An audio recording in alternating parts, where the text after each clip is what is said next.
नमस्कार बच्चों। आज के इस वीडियो में हम डायरेक्ट एक्सिस यानी D axis of salient pole synchronous machine की चर्चा करेंगे। बच्चों यहाँ मैं मोटर या जनरेटर किसी के रिस्पेक्ट में भी बात करूं तो दोनों में सैलिएंट पोल अगर कंस्ट्रक्शन है तो ये इफेक्ट सेम होगा। इसीलिए आप यहाँ स्पेसिफाइड नहीं होंगे कि मैं मोटर के बारे में चर्चा कर रहा हूँ कि जनरेटर के बारे में। बच्चों सबसे पहला सवाल है कि डी एक्सिस होता क्या है। तो डी का फुल फॉर्म है डायरेक्ट, इसलिए हम डी एक्सिस को हम सबसे पहले समझे डायरेक्ट एक्सिस बोलते हैं। तो डी एक्सिस नॉर्मली वो एक्सिस होता है जो कि रोटर एक्सिस के अलोंग होता है। Means the axis along the axis of the rotor is called D axis और डायरेक्ट एक्सिस। ये एक्सिस फील्ड पोल एक्सिस भी कहलाता है, क्योंकि अगर हम इस एक्सिस का ज्योमेट्रिकल डायग्राम देखें तो उस डायग्राम में आप देख पाएंगे कि कैसे इसमें जो अरेंजमेंट है डी एक्सिस का वो फील्ड के अलाइनमेंट के अकॉर्डिंग है। मीन्स यहाँ जो वर्टिकल एक्सिस दिख रहा है that is called D axis. अब बहुत से बच्चे कंफ्यूज होते हैं। कैसे कंफ्यूज होते हैं? उनको ऐसा लगता है कि हाँ वर्टिकल अलाइनमेंट को मैंने डी एक्सिस बोला है तो हर बार जो वर्टिकल में रहेगा वो डी ही होगा। नहीं बच्चों, हर बार वर्टिकल का डी होना मैंडेटरी नहीं है, क्योंकि आप देखेंगे जैसे जैसे मेरा रोटर का एक्सिस रोटेट होगा, सैलिएंट पोल रोटर जैसे जैसे रोटेट होगा वैसे उसका अलाइनमेंट रिजल्टेंट जो एक्सिस है वो शिफ्ट होगा। यानी डी एक्सिस अभी आपको वर्टिकल दिख रहा है, लेकिन अगर अलाइनमेंट को मैं चेंज कर दूं तो हो सकता है डी एक्सिस आपको हॉरिजॉन्टल दिखने लगे या किसी पार्टिकुलर एंगल पे दिखने लगे। इसलिए रटने की जरूरत नहीं है, बस ये याद रखिएगा कि फील्ड के पोल्स के अक्रॉस जो एक्सिस बनेगी that is called D axis. अगर वो एक्सिस वर्टिकल होगी तो वर्टिकल कहलाएगा, और अगर वो हॉरिजॉन्टल होगी तो हॉरिजॉन्टल कहलाएगा।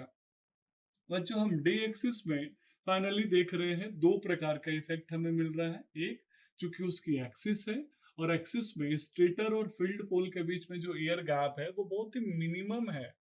अब मिनिमम है लेकिन फिर भी रिलेक्टेंस तो डेवलप होगा, एयर गैप पर रिलेक्टेंस तो आएगा। तो आइए हम इस डी एक्सिस के लिए यानी डायरेक्ट एक्सिस के लिए सिंक्रोनस रिएक्टेंस की वैल्यू क्या होगी वो एनालाइज करते हैं। आपको याद होगा बच्चों, हम जब सैलिएंट पोल की जगह पे सिलिंड्रिकल पोल एक्सिस स्टडी कर रहे थे तो वहां सिंक्रोनस रिएक्टेंस को हम एक्सेस से रिप्रेजेंट कर रहे थे। लेकिन जब हम सैलिएंट पोल का एनालिसिस कर रहे हैं बच्चों, तो हम इस एक्सिस को स्पेसिफाई नहीं करेंगे। हम यहाँ इसको दो पार्ट में बांटेंगे।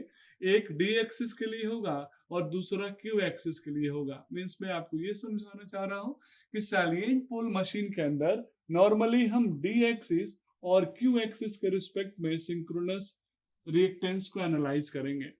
तो बच्चों अगर मैं डी एक्सिस के रिस्पेक्ट में एक्स डी की वैल्यू को कैलकुलेट करूं, x represents reactance and D represents D axis और डायरेक्ट एक्सिस। तो डायरेक्ट एक्सिस बोलूं या फिर डी एक्सिस बोलूं, दोनों कंडीशन में जो रिएक्टेंस होगा वो दो का सम होगा। एक तो फिक्स से होगा, कौन सा बच्चों आप ही बताएंगे मुझे? लीकेज रिएक्टेंस, ये तो होना ही है। दूसरा एक और होगा that is X A D. X AD का क्या मतलब है बच्चों? आप मुझे जरूर कमेंट करके बताएंगे। ऐसे आप जानते होंगे एयर गैप है तो एयर गैप और डी एक्सिस है तो स्वाभाविक है एयर गैप के अंदर जो रिएक्टेंस डेवलप होगी उसी को हम एक्स एडी यहाँ नोमेनक्लेचर में दे रहे हैं। तो X T equal to X AD plus XL. आप यूनिट बता सकते हैं तो जरूर बताएं। इसकी यूनिट ओम होती है क्योंकि ये रिएक्टेंस है, just like resistance and just like impedance.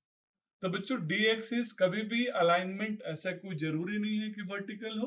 बस ये याद रखिएगा जो फील्ड पोल का अलाइनमेंट है उसके अक्रॉस जो होगा that is called D axis, और उससे जो क्वाड्रेचर होगा वो अगला होगा जिसके बारे में अभी हम चर्चा करेंगे।